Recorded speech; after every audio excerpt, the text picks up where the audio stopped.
আমার আজ দুপুরে রান্না এই যে ঢেঁড়স ভাজি। এভাবে ঢেঁড়স ভাজি করলে আমার ভীষণ ভালো লাগে। এমনি ঢেঁড়সের তরকারি ভালোই লাগে, খারাপ লাগে না। এ হলো ঢেঁড়স ভাজি। এখানে হচ্ছে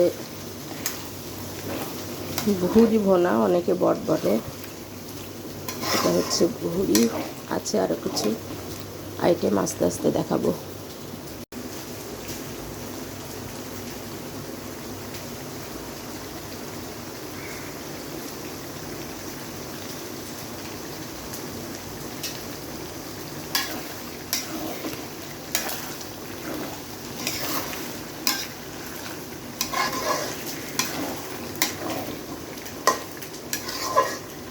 জানি এই জিনিসটা অনেকেই পছন্দ করে, আমারও খুব পছন্দ।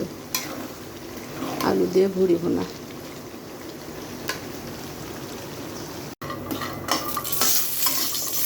লাউ বড়ি চিংড়ি দিয়ে রান্না করবো আজকে। লাউ দিয়ে বড়ি দিয়ে আর চিংড়ি দিয়ে।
এখানে বরবটি আছে, কাঁচামরিচ আছে, রসুন আছে, পেঁয়াজ আছে, আর আছে চিংড়ি মাছ, আর 3-4টা আছে শুকনো মরিচ।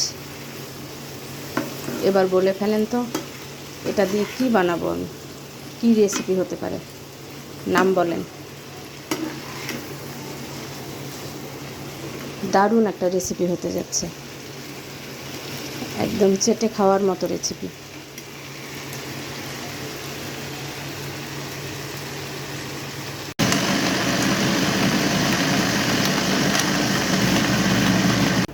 এই তো প্রায় হয়ে গেল আমার বরবটি আর চিংড়ি মাছ দিয়ে ভর্তা। এটা শিলপাটায় করে নিলে ভালো হতো, টেস্ট অনেক বেশি হতো, কিন্তু প্রচণ্ড গরম, রান্নাঘরে থাকা যাচ্ছে না, তাই খুব তাড়াহুড়োর মধ্যে আছি এবং অল্প সময়ের মধ্যে কাজটা কমপ্লিট করার জন্য আমি ব্লেন্ডারে ব্লেন্ড করে নিলাম। শিলপাটায় এত গরমের মধ্যে এখন বাটা সম্ভব না। তো ওই তো আমার প্রায় হয়ে গেছে, এখন আরেকটু টেলে নিব, টেলে নিয়ে নামিয়ে নেব, তাহলে হয়ে গেল আমার বরবটির ভর্তা। সেই মজা।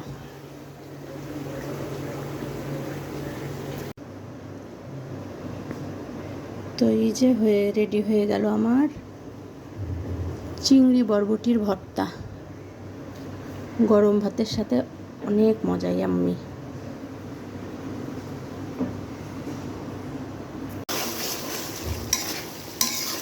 কচু দিয়ে ইলিশ মাছ খেতে কে কে পছন্দ করেন?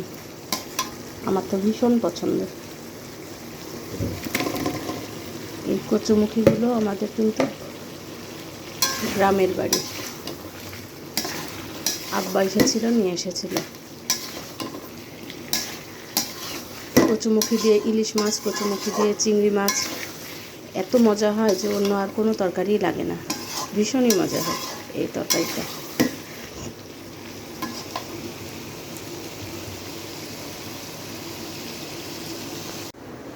তো এই যে আমার হয়ে গেল ইলিশ কচু, খুবই মজাদার একটা তরকারি, ভীষণ মজা লাগে খেতে।